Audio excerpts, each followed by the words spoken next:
vocês? Bom, nós vamos dar início a mais um estudo da lição bíblica, mas antes eu quero orar juntamente com você. Se for possível, feche os seus olhos aonde você estiver. Senhor meu Pai que estás no céu, santificado e exaltado seja o teu nome. Graças te damos, ó Deus, por poder ter a oportunidade de meditar na tua palavra, na tua lei, estudar, ó Pai amado, um pouco mais de ti, ó Deus, um pouco mais das dúvidas, ó Pai, que rodeiam o nosso coração, ó Pai, que talvez às vezes perturba a nossa mente. Que neste momento o Senhor possa, meu Pai amado, através do meu intermédio, responder essas perguntas difíceis, ó Deus, e que possamos encontrar em Ti todas as respostas que buscamos. Em nome de Jesus é o que eu te peço e desde já te agradeço. Amém. Amém, irmão? Bom, como crer que Deus é bom diante do mal? É a pergunta do título da lição dessa semana, que tem como texto base Juízes 6, versículo 13, a primeira parte do versículo 13, que diz assim: Ah, Senhor, respondeu Gideão, se o Senhor está conosco, por que aconteceu tudo isso? O objetivo da nossa lição: explicar à luz da Escritura que a crença num Deus bom e poderoso não é incompatível com a realidade do mal e encorajar o estudante a confiar ainda mais na soberania e no cuidado de Deus. Bom, a lição começa trazendo o exemplo de Gideão, e não são poucas as pessoas, né? Quantas pessoas, ou às vezes você vai responder essa indagação como eu, dizendo que até mesmo eu mesmo já passei por um momento de sofrimento, por um momento de dor, né? Uma complicação aí, e fazer esse questionamento para Deus, né? Onde Ele está e a bondade dele, né? Diante do mal que está nos cercando. Também há uma série de pessoas que não acreditam que possa existir um Deus tão amoroso, tão bondoso como nós pregamos, mediante a existência do mal pelo mundo. O filósofo Epicuro, um filósofo grego, ele tentou provar ser irreconciliável a ideia de um Deus bom e poderoso com a existência do mal no mundo, diz o autor ou os autores aqui na introdução. Irmãos, para mim essa pergunta, eu confesso que eu fiquei bem atordoada em responder, porque quando a gente prova algo, é difícil da gente falar ao contrário. Eu nasci no meio do amor, eu conheço Deus, eu já provei da sua bondade, do seu amor, de tudo que Ele tem de bom para me oferecer. Então eu não consigo vincular maldade em Deus, eu não consigo deixar de acreditar que no meio de um mundo mal possa ter um Deus tão bondoso, porque eu já tive provas disso. Então, pelo senso comum, eu tenho conhecimento que Deus sim existe no meio de um mundo mal. E aí eu, antes de ler a lição e meditando, né, questionando aqui, pensando, refletindo sobre o tema da lição, sobre o título da lição, sem lê-la, para poder tentar imaginar o que eu poderia dizer agora, eu comecei a pensar, se pelo senso comum eu tenho conhecimento que Deus é bom, eu creio que Deus é bom no meio de um mundo mal, como é que eu vou explicar isso de uma maneira crítica, né? No senso crítico para alguns irmãos que não tiveram o privilégio que eu tenho de ter essa paz que Deus existe, que Ele é bondoso, que Ele é misericordioso, que Ele me ama, e uma série de outras coisas que a gente vai ver durante a lição, não vou antecipar agora, mas como é que eu posso explicar isso, né? E fiquei meditando, e aí, pro meu alento, né, pro meu conforto, aí o autor ou os autores da lição já coloca aqui que é importante deixar claro que a Bíblia não oferece uma explicação sistemática para o problema da existência do mal e do sofrimento. Então, assim, a lição ela já deixa claro assim, que não tem uma resposta clara, sim, sim, não, não, na Bíblia. Porém, a gente, através deste estudo, de uma maneira muito objetiva e sucinta, vai tentar passar para vocês a origem do mal e onde Deus está no meio de tudo isso, tá ok? Bom, o item 1 da nossa lição, a definição do mal. Diz que existe dois mal. Um mal moral, que é encontrado nas escolhas equivocadas dos seres humanos, e aí é legal que lá em Gálatas 5 tá listado, né, esse mal moral, agentes morais livres e, portanto, responsáveis pela maldade deste mundo, como o assassinato, os estrupos, corrupção, preconceitos, mentira, roubo, guerra, e aí toda a relação também lá em Gálatas 5 vai ter lá a relação da maldade. E o mal moral, o mal natural, que por sua vez é aquele que não envolve diretamente a ação humana. Então tá falando dos terremotos, tsunamis, tornados, é um mal que acontece na natureza, né? E como podemos explicar a origem do mal, tanto o moral quanto o natural? Então, já vimos aqui que tem dois tipos de mal, o moral, que é em decorrência das ações humanas, e o natural, que é em decorrência da natureza. Como tudo isso acontece, Isabel? Aí, se a gente quer saber o início das coisas, a gente tem que partir para o princípio das coisas, né? Então, lá em Gênesis 2, mais precisamente os versículos 15 e 16, Deus fala a Adão, né, e Eva que de todas as frutas, né, de todas as árvores que existiam ali no Jardim do Éden poderiam ser comidas, os frutos poderiam ser recolhidos e comidos, exceto a árvore do entendimento do bem e do mal, né? Eu até dei uma olhada em algumas versões para ver se tinha uma palavra diferente, né? A árvore do conhecimento do bem e do mal, mas a Almeida Revista e Atualizada, a NVI, a Bíblia Viva, ela usa esse termo. Deixa eu até pegar aqui a Bíblia Viva, capítulo 2, versículos 15 e 16 de Gênesis, que diz assim: O Senhor Deus colocou o homem no jardim do Éden para cuidar dele e o cultivar.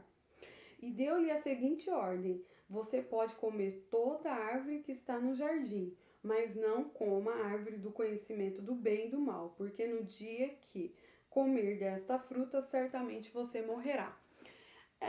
Eu confesso que, mais nova, lendo esse texto, eu vi uma imposição de Deus, assim.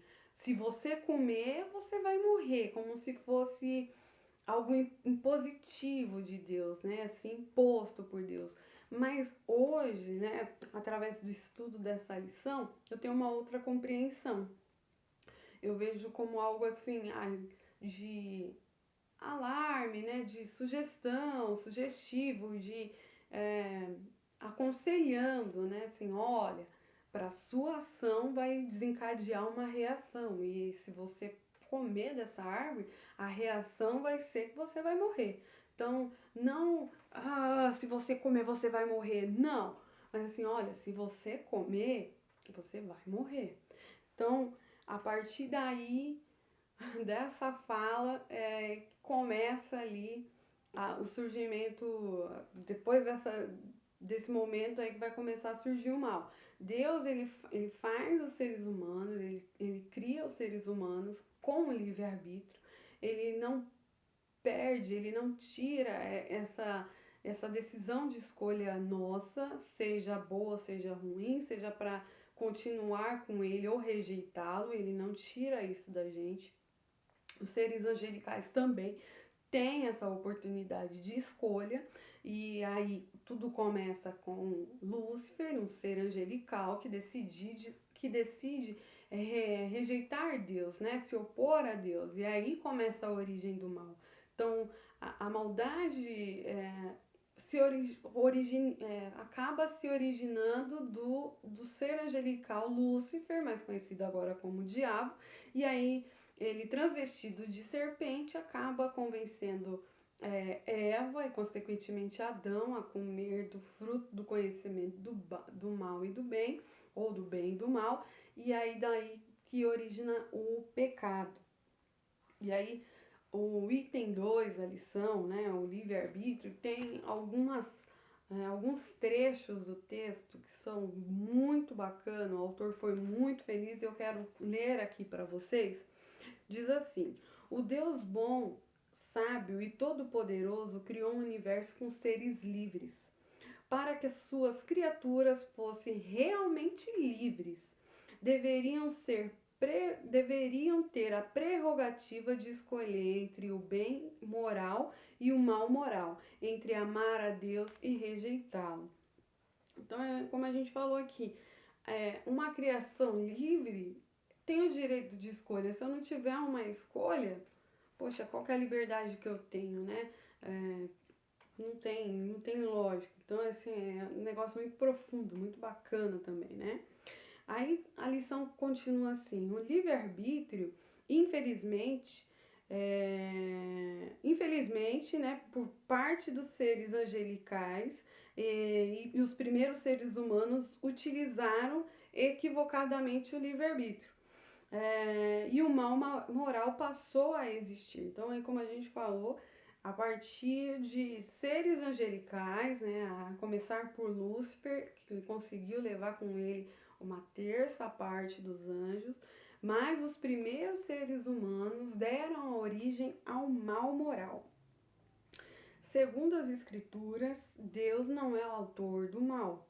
Este é um efeito secundário da liberdade dada por ele às suas criaturas, e começou a existir quando o primeiro dos seres livres usou a sua liberdade para rejeitar a Deus e a sua vontade. Forte isso, né, irmãos? Para toda ação existe uma reação. Para toda ação desencadeia uma reação. Esse misto de palavras não sai da minha cabeça. Toda vez que eu estudo essa lição aqui, eu sempre me pego, né, nesses termos. Né? E aí os efeitos da queda. Vai continuar falando do diabo, né, dele ter se rebelado contra Deus, uma terrível decisão, tirando a harmonia da criação que Deus fez, né? Vivia-se harmonioso, os animaizinhos ali com o homem, né? Adão tinha ali liberdade de passar a mão na juba do leão, né? De ficar olhando para a girafa sem ter medo, olhar para toda aquela bicharada ali sem ter medo e sem ter uma reação de agressão. Mas a partir do pecado tudo isso mudou, é a queda, né? Então vem o mal sobre os seres humanos. A lição ela fala que todos os seres humanos nascem com uma natureza corrompida, inclinada para o pecado e para o mal moral. Essa é a herança que o nosso DNA, infelizmente, carrega a partir de uma ação, de uma escolha que Adão e Eva teve lá no Jardim do Éden. Foi também por causa da queda que o mal natural passou a existir. Tanto a raça humana quanto a natureza sofrem os efeitos do pecado. Quando o ser humano caiu, arrastou consigo a natureza. Então é a partir daí que surge um mal natural, né? Aí a lição ela vai decorrer aqui também para as interpretações errôneas, né? Quando Deus fala sobre ira, tal. Não vamos entrar muito nesses textos aqui, prolongar, porque vai falar muito sobre as traduções, né? Que cada versão utilizou, mas a lição ela compartilha algo bem legal que eu quero ler aqui para vocês, que diz assim: então, Deus é o responsável por todo tipo de calamidade? O autor faz essa pergunta para nós. Ele mesmo responde dizendo que obviamente que não. Mas, de acordo com seus soberanos propósitos, ele pode sim permiti-las sobre os povos ou nações com propósitos redentivos e punitivos. Refletiremos isso mais para frente. Então, Deus pode fazer com que as coisas anormais aí, né? A calamidade venha para o nosso bem. Paulo fala em Romanos 8 que todas as coisas cooperam para o bem daqueles que amam a Deus. Então, Deus ele não vai interferir no nosso livre-arbítrio, ele não vai interferir nas nossas escolhas, porém as ações das nossas escolhas, no que ele puder alterar para que seja para o nosso bem, vai ser. Para mim isso é muito natural, irmãos, porque quando acontece algo errado, quando eu faço algo errado e tem uma consequência disso, eu procuro tirar lições para poder aprender. Então eu entender que aquela situação ocorreu para me livrar de uma outra situação, né? Algo que eu julgava mal, algo que eu julgava penoso, um sofrimento, me livrou de outras coisas. Para mim isso é tão natural falar dessa maneira, porque eu entendo, eu consigo ver, compreender que Deus faz com que todas as coisas cooperem para o meu bem. E às vezes para explicar para outras pessoas que ainda não provaram do amor de Deus, realmente é muito difícil. Mas vamos seguir aqui com o estudo. Os propósitos de Deus. É importante lembrar que o sofrimento humano é o resultado do pecado original e não de pecados específicos, né? Então, vale lembrar que não, é por causa do pecado original, por causa lá do DNA, né? Adão e Eva, por causa disso, não por causa de coisas específicas. Porque às vezes você também não fez nada de errado e está passando por um sofrimento. Pode acontecer também. E é, é, nessa situação, o exemplo mais utilizado, né, mais lembrado, vai ser o de Jó. Às vezes, a interpretações ali dos seus amigos, né, dos seus amigos, é que ele tinha feito algo de errado e estava pagando por isso. Na verdade, não era. A gente, quando lê o início de Jó, é uma permissão de Deus que as coisas aconteçam para poder provar a fidelidade do homem a ele, poder provar o amor dele, então fazer com que o nome dele seja glorificado. Então tem outros propósitos a não ser um pecado específico, né? Por isso que a gente tem que confiar e crer. Diante dessa questão, como devemos encarar os sofrimentos que nos sobrevêm? E aí o pastor que escreve a carta aos Hebreus diz que com paciência e confiança, né? Ele deixa a dica aqui para você ler o capítulo 12 de Hebreus, que é um capítulo maravilhoso dessa carta de Hebreus. A carta toda é maravilhosa, mas o capítulo 12 eu gosto muito, porque fala muito sobre a exortação, né? Sobre a perseverança, sobre confiar e tal, sobre a correção de um pai com filho. É muito interessante. Quando a gente lê Hebreus 12, medita, né? Não faz uma leitura corrida, mas medita ali, faz uma reflexão sobre Hebreus 12, a gente consegue entender melhor algumas situações da vida aí que tem a ver com esse contexto da lição. Paulo diz lá em Romanos que a tribulação produz perseverança. A Bíblia diz que Deus pode usar as circunstâncias adversas e aflitivas para o bem dos seus filhos. Acabamos de falar isso. Romanos 8:28, 1 Pedro 1:6, Hebreus 12:11. Às vezes, aquilo que chamamos de mal é algo que talvez Deus esteja usando para um bem maior. E aí, eu também sugiro aí uma leitura em Romanos, o capítulo 5 e o capítulo 8 de Romanos. Só esses dois capítulos não, se você quiser ler o livro todo, Carta de Paulo aos Romanos é uma das cartas mais bonitas que eu acho que o apóstolo escreveu, um dos meus livros favoritos também, vai te falar muito sobre isso. E a lição segue aqui dizendo sobre o aniquilamento do mal, porque você talvez possa ter se perguntado assim, quando que tudo isso vai acabar? Já está determinado.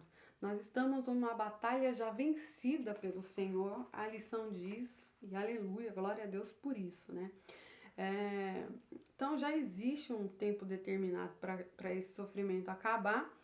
E um alerta também, né? Uma luzinha que me acendeu aqui estudando essa lição, é que às vezes a gente fica, ai, por que eu tô passando por isso, meu Deus, coitado de mim, por que tanto sofrimento, né? Me fazendo lembrar lá da introdução da lição, né, de Gideão, por que o Senhor permitindo isso comigo? Se o Senhor estivesse comigo, por que eu tô passando por isso e tal? E a gente esquece que Jesus foi ser humano, ele se fez ser humano, ele se rebaixou ao estado da sua criação, passou por sofrimentos, dores, fome, frio, sofreu as nossas paixões, sofreu as nossas dores, e a diferença é que ele não pecou. Então, ele é interessante, a gente pode voltar aqui um pouquinho nos propósitos de Deus, no item 5, que o sofrimento é pelo pecado original e não por pecados específicos. Apesar de Jesus não ter nascido com pecado natural, ele não cometeu pecado também. Em nenhum momento Jesus pecou. Porém, ele sofreu bastante e nem por causa disso deixou de vencer, pelo contrário, ele venceu, fazia parte do plano salvífico dele, de Jesus, do Pai e do Espírito Santo para nós, e a gente pode se apegar a essa esperança, né, que tem um plano de salvação correndo nas nossas vidas. E aí por isso que eu gosto muito de Romanos 5, da carta de Paulo aos Romanos, porque Paulo diz que quando nós pensamos na glória que há de vir, o sofrimento, as tribulações que nós estamos passando agora são pequenos e momentâneos, são leves e momentâneos, né?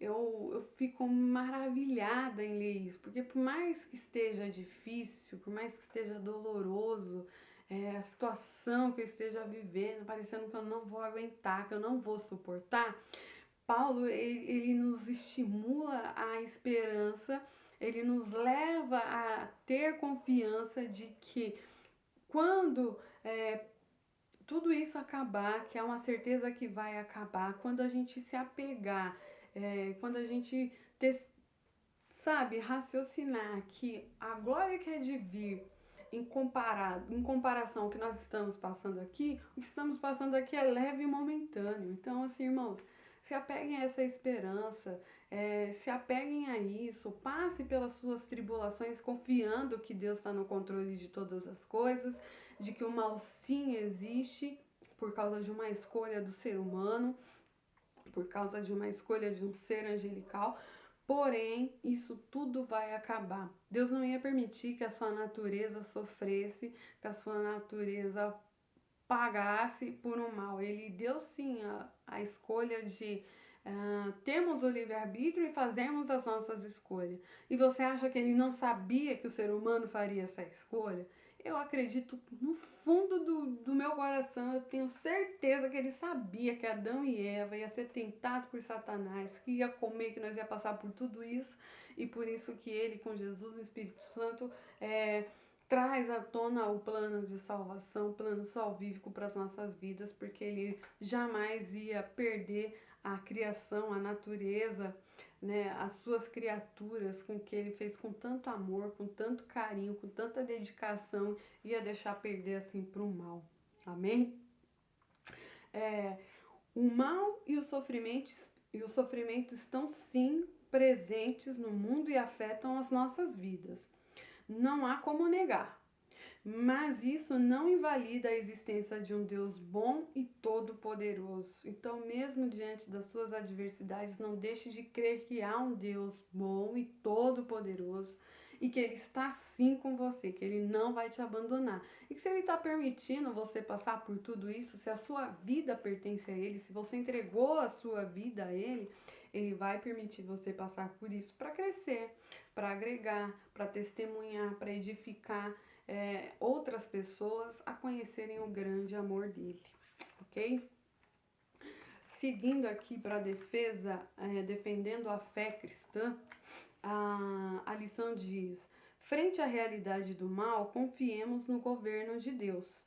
E aí eu quero ler o parágrafo todos porque tem um versículo para mim que sempre me emociona ao ler, porque é muito profundo, né? Nós nunca teremos todas as respostas sobre a maneira de Deus governar um mundo criado por Ele. Sobre isso, vale lembrar o que disse o apóstolo Paulo. Ó profundidade da riqueza, tanto da sabedoria quanto do conhecimento de Deus! Quão insondáveis são os seus juízos e quão inescrutáveis são os seus caminhos. Não podemos entender, irmãos, os caminhos de Deus em sua totalidade. Não podemos explicar por completo seus juízos. Se pudéssemos explicar isso, que graça teria Deus, na verdade? A lição continua dizendo: a natureza, os caminhos e os planos de Deus da Bíblia, do Deus da Bíblia, estão além da nossa compreensão. Se nós, seres mortais e finitos, pudéssemos entendê-lo em sua plenitude, ele seria muito limitado, não é verdade? Então, qualquer conhecimento, qualquer coisa que você queira ter conhecimento, para você, quando não tem o conhecimento, é algo surreal, né? Poxa, grandioso. Mas quando você passa a ter conhecimento daquilo, se torna limitado. É igual ao seu trabalho, a sua atividade. Imagine você no primeiro dia de trabalho, o seu primeiro dia de trabalho da sua vida. E aí, tanta coisa nova, tanta informação, cara, surreal, nossa, que difícil e tal. E aí, conforme você vai praticando, você vai passando o dia a dia, exercendo, né, aquela função, aí vai entendendo, vai conhecendo, vai vendo onde pode ser acertado, como fazer e vai se tornando limitado.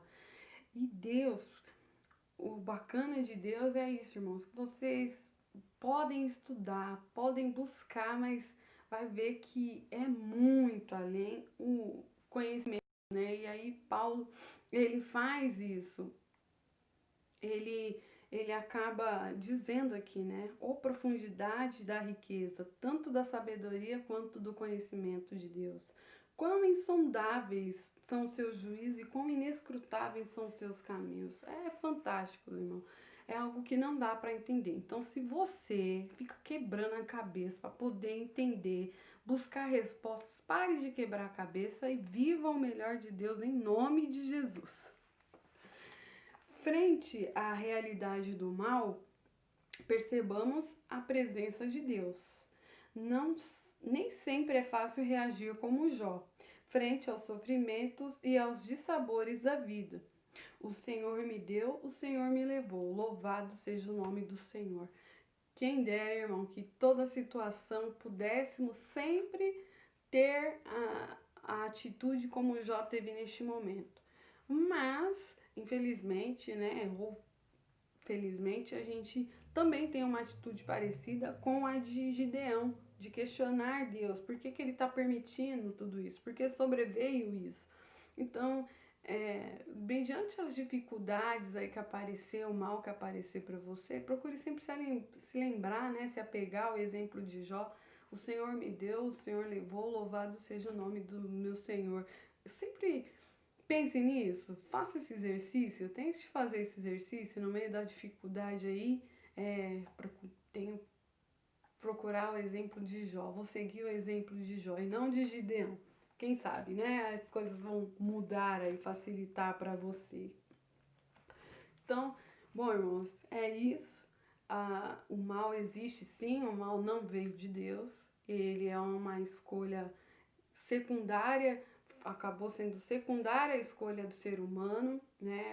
A liberdade que Deus deu ao ser humano de poder fazer as suas escolhas, a ação do homem comer o fruto da árvore do conhecimento do bem e do mal acabou desencadeando o pecado trazendo o mal, tanto moral quanto o natural. Porém, nós temos que nos apegar de que no meio dos nossos sofrimentos, Deus pode nos proporcionar momentos de conhecimento, momentos de reflexão, momentos de crescimento. Nós devemos nos apegar de que no meio de tudo isso, nós temos a certeza que essa batalha já foi vencida, então que o mal já foi vencido, o mal já foi derrotado por Cristo. É só uma questão de tempo para que tudo isso venha a ser eliminado, extirpado, e que você procure sempre entender a bondade do Senhor e ver a bondade dele a cada dia, não deixando de crer que ele existe e tampouco que ele está com você no meio das suas adversidades. Amém? Vou ler aqui o desafio da semana para os irmãos. Nesta lição, vimos que, segundo as Escrituras, a crença da existência de um Deus bom e poderoso não é incompatível com a realidade real, com a realidade do mal. A Bíblia nos mostra um Deus que criou seres livres que podiam escolher rejeitá-lo. Exatamente por conta do uso equivocado do livre-arbítrio, seres bons decidiram virar as costas para o Criador e trouxeram à existência todas as mazelas presentes no mundo. Mas a boa nova do Evangelho mostra que, por meio de Cristo, tudo será restaurado e o universo se verá livre de todo o mal. Seu desafio diante deste estudo é orar por alguma pessoa que tem dificuldade de crer na existência de Deus por conta da realidade do mal. Não são poucas as pessoas nessa situação, por isso, além de orar, peça sabedoria do Espírito para conseguir conversar sobre esse tema. Caso deseje aprofundar ainda mais, leia o livro Deus, a Liberdade e o Mal, de Alvin Plantinga, da editora Vida Nova. Que você tenha um dia abençoado, que esse estudo possa ter acrescido na sua vida conhecimento sobre o Deus amoroso, sobre o Deus bom, e que em nome de Jesus você seja vitorioso para a glória do nome dele. Deus abençoe a sua vida. Paz. Tchau, tchau.